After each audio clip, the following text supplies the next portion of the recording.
The engine's guardian. What no one tells you about your motorcycle's oil. An oil change should be the safest moment for your motorcycle. It is the ritual that promises longevity, power, and smoothness. But for thousands of riders every year, this procedure is the exact point where the silent destruction of their engine begins. Many believe that it is enough to buy the most expensive brand and pour it into the crankcase. Wrong. In high-performance machines, oil is not just a liquid. It is one more mechanical part, and if you do not prepare the ground before opening the drain plug, you are condemning your engine to a slow death by abrasion. Today, we are going to break down the definitive protocol, the one used by racing mechanics and long-distance travelers. Stay tuned, because what you are going to learn today will not only save you thousands of dollars in repairs, but it will forever change the way you listen to your engine. 1. The service center trap. Let's start with an uncomfortable truth. Most quick lube shops do not care about your bike. They care about volume. In a business model where profitability is based on how many vehicles go out the door every hour, technical detail is the first casualty. The technician at a quick lube center is usually trained under automotive standards, and therein lies the fundamental danger. Imagine this. You take your bike to a discount shop. The mechanic is in a hurry. There are 3 people waiting behind you. The mechanic is in a hurry. He uses pneumatic tools to tighten a bolt that goes straight into a soft aluminum crankcase. Impact guns are great for changing truck tires, but they are weapons of mass destruction when they get near the fine threads of a motorcycle.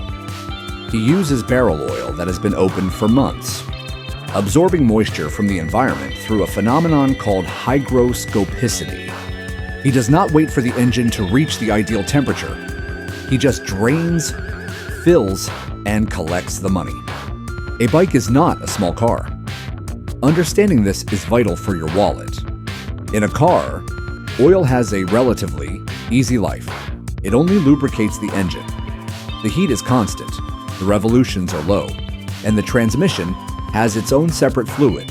On your bike, that same oil bathes the crankshaft, the transmission gears, and the wet clutch plates. It is a triple workload.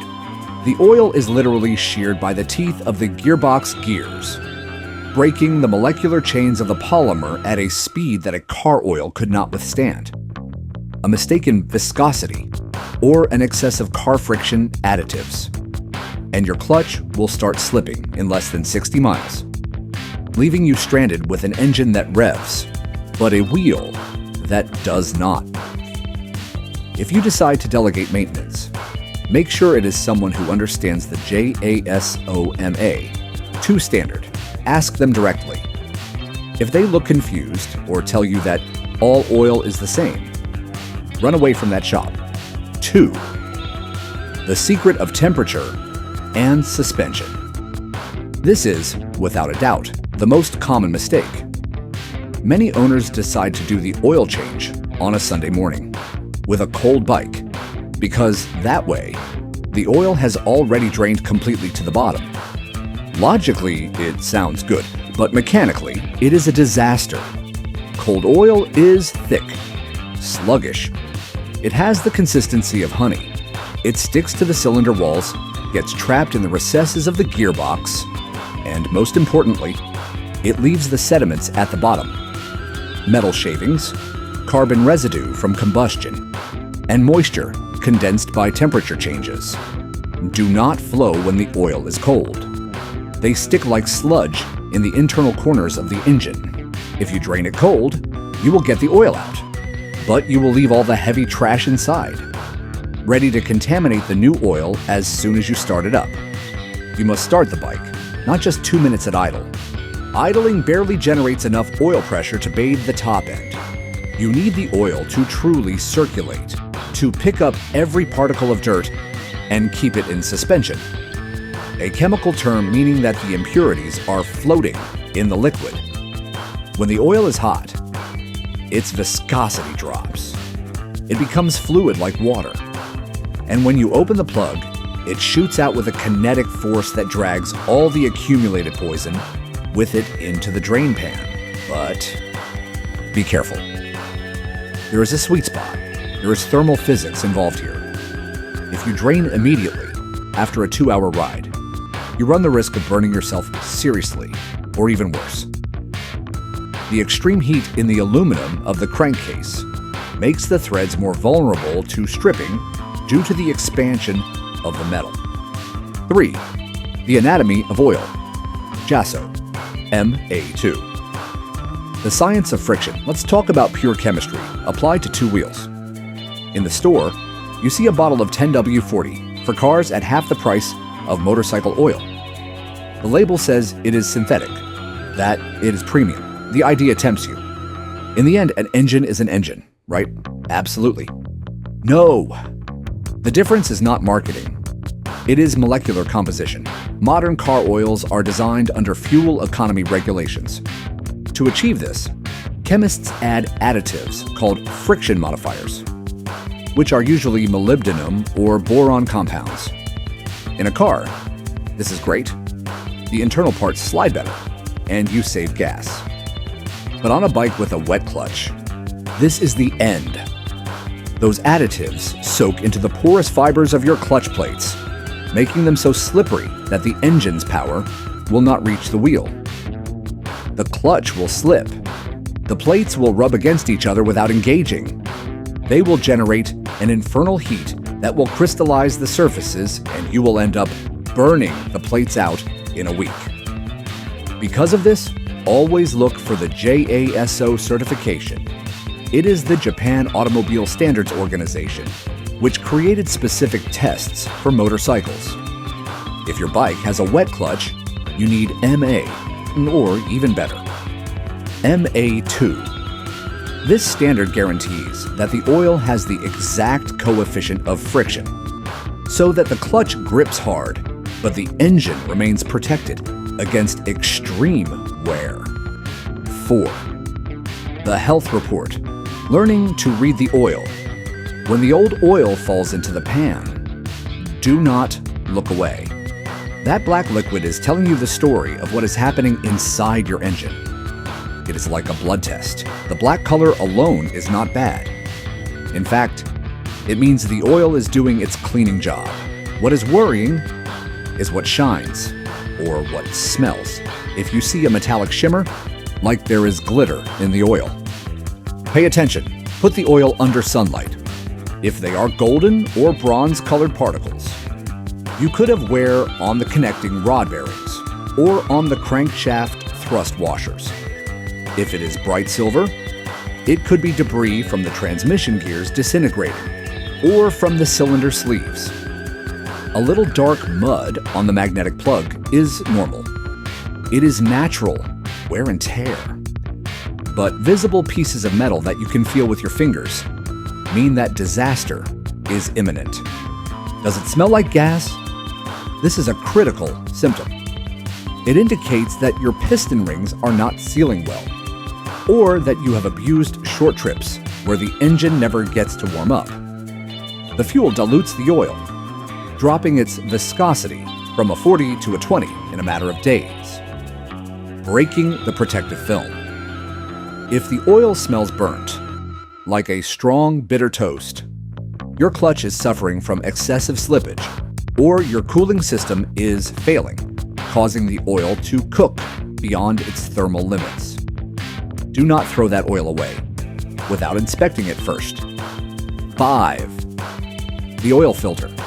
The kidney of your machine. It is small. It is often hidden. And many decide to change it every other service to save a few bucks. It is the oil filter. And it is, literally, the kidney of your motorcycle. Not changing it is like taking a shower and putting the same dirty underwear back on. Imagine you are on the highway. The engine is spinning at 10,000 revolutions per minute. In that environment, every metal part is separated from the other by a layer of oil thinner than a cigarette paper. If a single particle of hardened carbon manages to cross that space because the filter no longer catches it, it will act like a diamond cutting glass. It will scratch the camshafts and destroy the oil pressure. A high-quality filter has engineered internal valves. Most riders ignore the existence of the bypass valve. If you buy a cheap filter and the paper gets clogged, this valve opens to keep the engine from locking up. The problem? When it opens, the oil circulates completely unfiltered. You are sending all the trash directly to the crankshaft bearings at 150 degrees. And here is a pro tip, the old gasket rule. When removing the used filter, always check that the black rubber gasket came out attached to the filter. Sometimes the rubber stays welded to the engine block. If you do not notice and install the new filter on top, you will have a double gasket. As soon as you start it up and the pressure rises to 60 psi, the double seal will fail catastrophically. The oil will shoot out like a pressure hose straight onto your rear tire. You will be left without an engine and without traction in seconds. 6. The crush washer and the danger of torque. Let's talk about the drain bolt. It is the most common point of failure in home oil changes. The problem is the difference in materials. The bolt is steel, but the crankcase is aluminum, a metal that has the strength of butter when compared to steel. Many commit the sin of hand feeling it. They tighten until they feel it is hard, and then they give it another quarter turn just in case. That extra quarter turn is the one that generates fatigue cracks. The key is not brute force. It is the science of the crush washer. This small copper piece is designed to deform.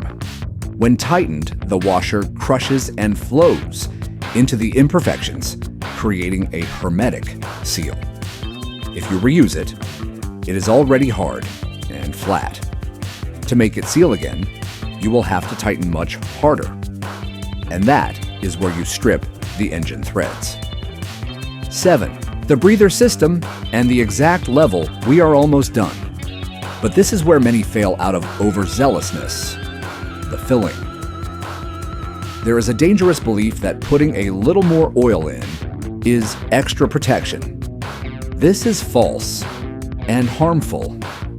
If the level is too high, the moving parts will start hitting the surface of the oil thousands of times per minute. This acts like a giant blender that creates foam. The problem is that oil pumps are designed to pump liquid, not gas. Oil full of bubbles cannot protect metals. The result is cruel.